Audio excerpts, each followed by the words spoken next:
അമേരിക്കയുടെ താല്പര്യങ്ങൾക്കെതിരെ നിന്നാൽ അമേരിക്ക അവരെ വെറുതെ വിടുമോ? അപ്പം നമ്മൾ വെനസ്വേല കണ്ടതാണ്. വെനസ്വേലയുടെ പ്രസിഡന്റിനെ അമേരിക്കൻ പട്ടാളം അവിടെ ഇറങ്ങി പിടിച്ചുകൊണ്ട് പോയി. സദ്ദാം ഹുസൈനെ കണ്ടതാണ്. അമേരിക്കക്കെതിരെ നിൽക്കുന്നവരെയൊക്കെ അമേരിക്ക നിലംപരിശാക്കിയിട്ടുണ്ട്, ഭൂമിയിൽ നിന്ന് തുടച്ചു നീക്കിയിട്ടുണ്ട്. പക്ഷേ അമേരിക്കക്കെതിരെ സമീപകാലത്ത് ചങ്ക് വിരിച്ച് നിൽക്കുകയാണ് ഇന്ത്യ. അമേരിക്കൻ താല്പര്യം എന്ന് പറഞ്ഞാൽ അത് ക്രൈസ്തവ സഭയുടെ താല്പര്യമാണ്, ഇവാഞ്ചലിസ്റ്റുകളുടെ താല്പര്യമാണ്. നമ്മൾ കണ്ടു, അമേരിക്കൻ പ്രസിഡന്റ് സത്യപ്രതിജ്ഞ ചെയ്യുമ്പോൾ അദ്ദേഹത്തിൻ്റെ അടുത്തെത്തി അദ്ദേഹത്തിൻ്റെ ശിരസിൽ കൈവച്ച് ആശീർവദിക്കുന്നത് ഇവാഞ്ചലിസ്റ്റ് സഭയുടെ ആൾക്കാരാണ്. പ്രിയപ്പെട്ടവരെ, ഞാൻ അതീവ ഗൗരവമുള്ള, അങ്ങേയറ്റം ശ്രദ്ധിക്കേണ്ടുന്ന ഒരു വിഷയമാണ് നിങ്ങളോട് സംസാരിക്കാൻ പോകുന്നത്. അമേരിക്കൻ ഇവാഞ്ചലിസ്റ്റുകളുടെ ഏറ്റവും പ്രധാനപ്പെട്ട സംഘടനയാണ് തിമോത്തി ഇനിഷ്യേറ്റീവ്.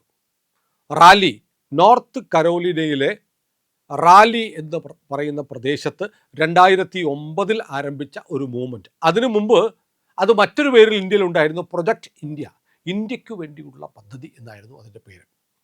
ഈ പ്രൊജക്റ്റ് ഇന്ത്യ ഇന്ത്യയിൽ ഈ മതപരിവർത്തനം, പാൽപ്പൊടിയും ഒക്കെ കൊടുത്ത് നുറുക്കു ഗോതമ്പും ഒക്കെ കൊടുത്ത് ആളുകളെ മതം മാറ്റുന്ന പരിപാടി ഇന്ത്യ മുഴുവൻ നടത്തിക്കൊണ്ടിരുന്നു. അത് പിന്നീട് തിമോത്തി ഇനിഷ്യേറ്റീവായിട്ട് വരുന്നു. തിമോത്തി ഇനിഷ്യേറ്റീവ് ലോകത്തിലെ എല്ലാ രാജ്യങ്ങളിലുമുണ്ട്. അവരുടെ ലക്ഷ്യം എന്ന് പറഞ്ഞാൽ A church in every village everywhere, എല്ലായിടത്തും പള്ളികൾ ഉണ്ടാവുക.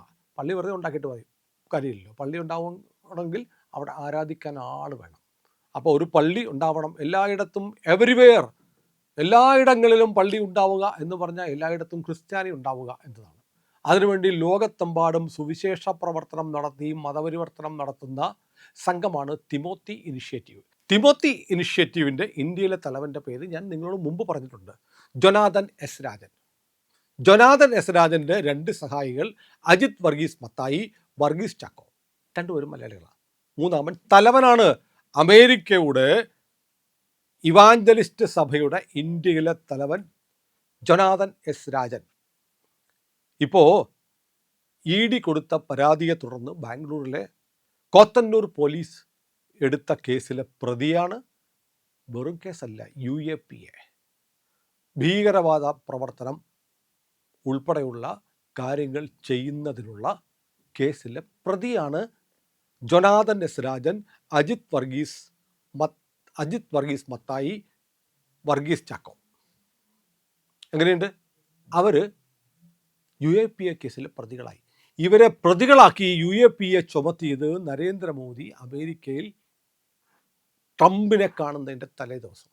എന്ന് പറഞ്ഞാൽ വളരെ ക്ലിയർ ആയിട്ടൊരു മെസ്സേജ് ഉണ്ടായിരുന്നു. ഇന്ത്യയിൽ വന്നിട്ട് ഇന്ത്യക്കെതിരെ പണിതാൽ ഇന്ത്യയിലെ നിയമം കണ്ണും പൂട്ടി നിൽക്കില്ല, മുമ്പ് നിന്നിട്ടുണ്ടാവാം, പക്ഷേ എൻ്റെ കാലത്ത് നടക്കില്ല എന്ന് ട്രംപിന് വളരെ ക്ലിയറായ മറുപടി കൊടുത്തു നരേന്ദ്രമോദി. അതിന് തൊട്ടു മുമ്പാണ് മിക്ക മാർക്ക് എന്ന് പറയുന്ന അമേരിക്കൻ പൗരനെ ബാംഗ്ലൂർ എയർപോർട്ടിൽ നിന്ന് 24 ഡെബിറ്റ് ക്രെഡിറ്റ് കാർഡുകളുമായി അറസ്റ്റ് ചെയ്തത്. ട്രൂയിസ്റ്റ് ബാങ്ക് എന്ന് പറയുന്ന അമേരിക്കയിലെ ബാങ്കിൽ നിന്ന് 2025 നവംബർ മുതൽ 26 ഏപ്രിൽ വരെയുള്ള കാലത്ത് 92.55 കോടി രൂപ, 92,55,00,000 രൂപ പിൻവലിച്ചു. അതിൽ ഒരു നല്ല തുക ബസ്തർ, ദംതരി മേഖലകളിലെ മാവോയിസ്റ്റുകൾക്ക് കൊടുത്തു, 6,34,00,000 രൂപ. മിക്ക മാർക്കിനെ അറസ്റ്റ് ചെയ്തു, ഈ UAPA കേസിൽ പ്രതിയാക്കിയിട്ടുണ്ട്.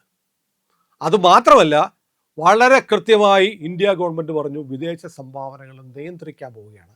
നിങ്ങൾ ആലോചിക്കണം, 1.5 ലക്ഷം കോടി രൂപ എന്ന് കേട്ടിട്ടുണ്ടോ? 1.5 ലക്ഷം കോടി രൂപ എന്ന് പറയുന്ന തുക എത്രയാണെന്ന് എനിക്ക് ഊഹിക്കാൻ കഴിയുന്നില്ല. നമ്മളൊക്കെ സാധാരണക്കാരാണ്. പക്ഷേ എനിക്കൊരു കാര്യം അറിയാം, അതിനേക്കാൾ കുറച്ചുകൂടെ കൂടുതലേ ഉള്ളൂ കേരളത്തിൻ്റെ ബജറ്റ്. കഴിഞ്ഞ 10 വർഷത്തിനിടയ്ക്ക് ക്രൈസ്തവ സഭകൾക്ക് വിദേശത്തു നിന്ന് വന്ന സംഭാവനയുടെ ഏകദേശ കണക്കാണ് 1.5 ലക്ഷം കോടി രൂപ. ഇതെന്തിനൊക്കെ വിനിയോഗിച്ചു? ഇതിൻ്റെ കണക്കെവിടെ? ഇപ്പോൾ മിക്ക മാർക്ക് 6,34,00,000 രൂപ ബസ്തറിലെയും ദംതരിയിലെയും മാവോവാദികൾക്ക് കൊടുത്തു എന്ന് പറയുന്ന പോലെ ഈ രാജ്യത്ത് വിഘടന പ്രവർത്തനം നടത്തുന്ന എത്ര പേർക്ക് കൊടുത്തിട്ടുണ്ട്? മണിപ്പൂരിലെ കുക്കികൾക്ക് എത്ര കൊടുത്തിട്ടുണ്ട്? ഇന്ത്യക്കെതിരെ ആയുധമെടുത്ത് പോരാടുന്നവർക്ക് എവിടെല്ലാം കൊടുത്തിട്ടുണ്ട്? നാഗാലാൻഡിൽ കൊടുത്തിട്ടുണ്ടോ? കൊടുത്തിട്ടുണ്ടാവും, അത് ചോദിക്കാൻ പാടില്ല. അവിടുന്ന് പൈസ വരും, ഞങ്ങളത് ഉപയോഗിക്കും. ഇന്ത്യ ഗവൺമെൻറ് എന്ത് കാര്യം ഞങ്ങൾക്ക് കിട്ടുന്ന പൈസയെക്കുറിച്ച് ചോദിക്കാൻ എന്നാണ് ഇവർ ചോദിച്ചുകൊണ്ടിരുന്നത്. കാരണം അങ്ങനെ ഒരു അവസരം ഉണ്ടാക്കി കൊടുത്തത്. അമേരിക്ക എന്ന് പറയുമ്പോൾ മുട്ടുവിറയ്ക്കുകയും മുണ്ടു നനയുകയും ചെയ്യുന്ന ഭരണാധികാരികൾ കൊടുത്തിരുന്ന ഒരു അവസരമാണ്. അതുകൊണ്ടാണ് ഇവർ പറയുന്നത് ഞങ്ങളെ ക്രൈസ്തവ സഭ എന്ന് പറഞ്ഞാൽ ഒരു അന്താരാഷ്ട്ര സഭയാണ്. ഇന്നലെ ഒരു പള്ളിയിലച്ചൻ സിറിയക് തുണ്ടിയിൽ എന്ന് പറഞ്ഞ ഒരു പാതിരി ഒരു വീഡിയോ ചെയ്തിരിക്കുന്നത് ഞാൻ കണ്ടു. വന്നിട്ട് പറയണം, അമിത്ഷായും നരേന്ദ്രമോദി ഓർക്കണം, നിങ്ങളെ FCRA ഒക്കെ പാസ്സാക്കിയാൽ ലോകത്തുള്ള മുസ്ലിം രാജ്യങ്ങളെല്ലാം എതിരാവും. ഒറ്റ മുസ്ലിം രാജ്യം അഭിപ്രായം പറഞ്ഞിട്ടില്ല. ക്രിസ്ത്യൻ രാജ്യങ്ങൾ എതിരാവും. എന്നിട്ട് ഇവരെല്ലാം കൂടെ ചേർന്ന് ഇന്ത്യയിൽ അട്ടിമറി നടത്തും. ഒരു പാതിരി പറയുകയാണ്, കള്ളപ്പാതിരി. ശരിക്കും രാജ്യവിരുദ്ധ പ്രവർത്തനമല്ലേ? അയാൾ ഭീഷണിപ്പെടുത്തുകയല്ലേ ഇന്ത്യയുടെ പ്രധാനമന്ത്രിയെയും ഇന്ത്യയുടെ ആഭ്യന്തരമന്ത്രിയും ഞങ്ങൾ അട്ടിമറി നടത്തുമെന്ന്. ഇങ്ങനെ കുറേ സംഭവങ്ങൾ നമ്മുടെ രാജ്യത്തുണ്ടായി. മുട്ടുമടക്കില്ല. FCRA നിയമം പാർലമെന്റിന്റെ ഈ മൺസൂൺ സമ്മേളനത്തിൽ പാസ്സാക്കും എന്ന് അസന്നിഗ്ധമായി കേന്ദ്ര സർക്കാർ അമിത്ഷാ പ്രഖ്യാപിച്ചിരിക്കുന്നു. അങ്ങനെ മൺസൂൺ സമ്മേളനം ആരംഭിക്കുന്നതിന് തൊട്ടു മുമ്പ് പാർലമെന്റിന് തൊട്ടടുത്തുള്ള ജന്തർ മന്ദറിൽ CJPയുടെ സമരം ആരംഭിക്കുന്നു. വെറുതെ യാദർച്ഛികം പറയാൻ പറയട്ടെ, ഇതെല്ലാം കൂടെ കണക്ട് ചെയ്ത് നോക്കണം. അഭിജിത് ദീപ്ക്ക് എവിടെയായിരുന്നു? അമേരിക്കയിലായിരുന്നു, ബോസ്റ്റണിലായിരുന്നു. CJP എന്ന് പറയുന്ന അക്കൗണ്ട്, സോഷ്യൽ മീഡിയ ഹാൻഡിലുകൾ ഉണ്ടാക്കിയത് എവിടെ വെച്ചാണ്? അമേരിക്കയിൽ വെച്ചാണ്. അമേരിക്കയിൽ ഇയാൾക്ക് എന്തായിരുന്നു പരിപാടി അറിയില്ല. ഇയാളുടെ വിദ്യാഭ്യാസ രേഖകൾ അറിയില്ല. മഹാരാഷ്ട്ര ഇൻഡസ്ട്രിയൽ ഡെവലപ്മെൻറ്റ് കോർപ്പറേഷനിലെ ഒരു ലോവർ ഗ്രേഡ് എഞ്ചിനീയർ ആയിരുന്ന ഇയാളുടെ പിതാവിന് 65,000 രൂപയായിരുന്നു മാസശമ്പളം. പിന്നെ എങ്ങനെ മകനെ അമേരിക്കയിൽ വിട്ടു പഠിപ്പിച്ചു? ലോൺ ഉണ്ടായിരിക്കും. ലോൺ ഉണ്ടോ, സ്കോളർഷിപ്പ് ഉണ്ടോ, ഡീറ്റെയിൽസ് തരാമോ എന്ന് ചോദിക്കുമ്പോൾ ഈ അഭിജിത് ദീപ്ക്ക് പത്രസമ്മേളനത്തിൽ പറയുന്നത് എന്താ? ഇന്ത്യൻ പ്രധാനമന്ത്രിയുടെ വിദ്യാഭ്യാസ രേഖ കാണിക്കും. എടാ പാറ്റ, വൃത്തികെട്ടവനെ, നിനക്ക് പത്രം വായിച്ച് ഉള്ള ശീലമുണ്ടോ? ഇതേ വിഷയം അരുൺ ജെയ്റ്റ്ലിയും അമിത്ഷായും കൂടെ ഒരു വാർത്താ സമ്മേളനം നടത്തി ഇന്ത്യൻ പ്രധാനമന്ത്രിയുടെ വിദ്യാഭ്യാസ രേഖകളുടെ സർട്ടിഫിക്കറ്റ് വിതരണം ചെയ്തിരുന്നു. പിന്നെയും ഇത് ആവശ്യപ്പെട്ടുകൊണ്ട്, ഇത് പിന്നെയും പറഞ്ഞുകൊണ്ട് ആം ആദ്മി പാർട്ടിയുടെ നേതാവ് കോടതിയിൽ ഹർജി കൊടുത്തപ്പോൾ കോടതി അയാളെ വടിയെടുത്ത് കണ്ടം വഴി ഓടിച്ചതാണ്. അതായത് അത് സെറ്റിലാണ്, ആ രേഖകൾ പരസ്യമാക്കിയതാണ്. എന്നിട്ടും പറയുന്നു പ്രധാനമന്ത്രിയുടെ വിദ്യാഭ്യാസ യോഗ്യത കാണിച്ചാൽ എൻ്റെ സ്കോളർഷിപ്പിൻ്റെ കാര്യം പറയാമെന്ന്. അതാണ് മറുപടി. അപ്പോൾ അമേരിക്ക ഫണ്ട് ചെയ്തിറക്കിയ ആളാണ്. ഇനി നോക്കൂ, അഭിജിത് ദീപ്കയെ കുറിച്ച് പറയുന്ന അയാളൊരു ദളിതാണെന്നാണ്. നമ്മുടെ നാട്ടിൽ ഏറ്റവും കൂടുതൽ മതപരിവർത്തനത്തിന് വിധേയമായിക്കൊണ്ടിരിക്കുന്ന ഒരു വിഭാഗം, എളുപ്പം വൾണറബിൾ ആയിട്ടുള്ള ഒരു കമ്മ്യൂണിറ്റിയാണ് ദളിത് വിഭാഗങ്ങൾ. കാരണം അവർ അനുഭവിക്കുന്ന സാമൂഹികമായ പിന്നാക്കാവസ്ഥ. ഈ 21-ാം നൂറ്റാണ്ടിലും ഇന്ത്യയിലെ പലയിടത്തും ദളിതർക്ക് മാന്യമായൊരു ജീവിതം കിട്ടുന്നില്ല എന്നത് സത്യം തന്നെയാണ്. അതുകൊണ്ട് അവരെ വളരെ പെട്ടെന്ന് മതം മാറ്റിയും മനം മാറ്റിയും എടുക്കാൻ പറ്റും. അഭിജിത് ദീപ്കെ ഇങ്ങനെ മതം മാറ്റപ്പെടുകയോ മനം മാറ്റപ്പെടുകയോ ചെയ്ത ഒരാളാണോ എന്നെനിക്കറിയില്ല. ഇവാഞ്ചലിസ്റ്റ് ആയിട്ടുണ്ടോ എന്നുപോലും അറിയില്ല. ക്രിപ്റ്റോയാണോ എന്നറിയില്ല. ഏതായാലും അമേരിക്കയുടെ കൃത്യമായ താല്പര്യത്തോടെയാണ് അഭിജിത് ദീപ്കെ വന്നതെന്ന് അതിന് തൊട്ടു മുമ്പ് നടന്ന സംഭവങ്ങൾ, ഞാൻ പറഞ്ഞ സംഭവങ്ങൾ തെളിയിക്കുന്നു. അതിനും മുമ്പൊരു സംഭവം നടന്നിട്ടുണ്ട്. ഇന്ത്യയിലേക്ക് ഒരു അമേരിക്കൻ കൂലിപ്പട്ടാളക്കാരൻ 6 ഉക്രൈൻകാരുമായിട്ട് ഇന്ത്യയിൽ വന്നത് പിടികൂടി. ഇതെല്ലാം കൂടെ കണക്ട് ചെയ്ത് വായിക്കണം. ഇനി നോക്കൂ, അവിടെ സമരം ആരംഭിക്കുന്നു. സമരം ആരംഭിക്കുമ്പോൾ ജസ്യൂട്ട് സഭ ഇവർക്ക് പരസ്യമായി പിന്തുണ പ്രഖ്യാപിക്കുന്നു. കത്തോലിക്ക വിഭാഗമാണ് ജസ്യൂട്ട്. അവരുടെ വൈദികരും കന്യാസ്ത്രീകളും അങ്ങോട്ട് പ്രകടനം നടത്തുന്നു. അവരുടെ യുവാക്കൾ പങ്കെടുക്കണമെന്ന് പറയുന്നു. ആ സമരപ്പന്തലിൽ അവരുടെ യൂത്ത് വിഭാഗം വന്ന് കുത്തിയിരിക്കുന്നു, തെരുവിൽ ഇറങ്ങുന്നു, അവർക്ക് എല്ലാ സഹായങ്ങളും ചെയ്തു കൊടുക്കുന്നു. സ്വാഭാവികമാണോ? എന്തിനാണ് ക്രൈസ്തവ സഭയ്ക്ക് പാറ്റകളുടെ സമരത്തിന് അൺലിമിറ്റഡ് ആയിട്ടുള്ള സപ്പോർട്ട് കൊടുക്കാൻ താല്പര്യം എങ്ങനെയാണ് ഉണ്ടായത്? ഒരു കാര്യവുമില്ല. കാരണം പാർലമെൻറ്റ് സമ്മേളനത്തിൽ ഈ ബില്ല് പാസ്സാക്കിയാൽ തങ്ങളുടെ അനിയന്ത്രിതമായി ലഭിച്ചുകൊണ്ടിരിക്കുന്ന പണത്തിൻ്റെ ഒഴുക്ക് നിൽക്കുമെന്നും തങ്ങൾക്ക് ഇന്ത്യയെ സുവിശേഷവൽക്കരിക്കാനുള്ള അവസരം നഷ്ടമാകുമെന്നും ഉറപ്പായിരുന്നു.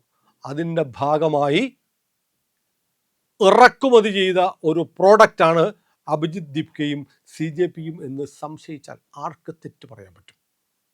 നമ്മുടെ മുന്നിലുള്ള രേഖകളാണ് കേട്ടോ. വാൻ ഡൈക്ക് എന്ന് പറയുന്ന അമേരിക്കയുടെ കൂലിപ്പടയാളി എന്തിനാണ് 6 ഉക്രൈൻകാരുമായി ഇന്ത്യയിൽ സംശയാസ്പദമായി ചുറ്റിയടിച്ചത്? ഉത്തരം വന്നിട്ടില്ല ഇതുവരെ.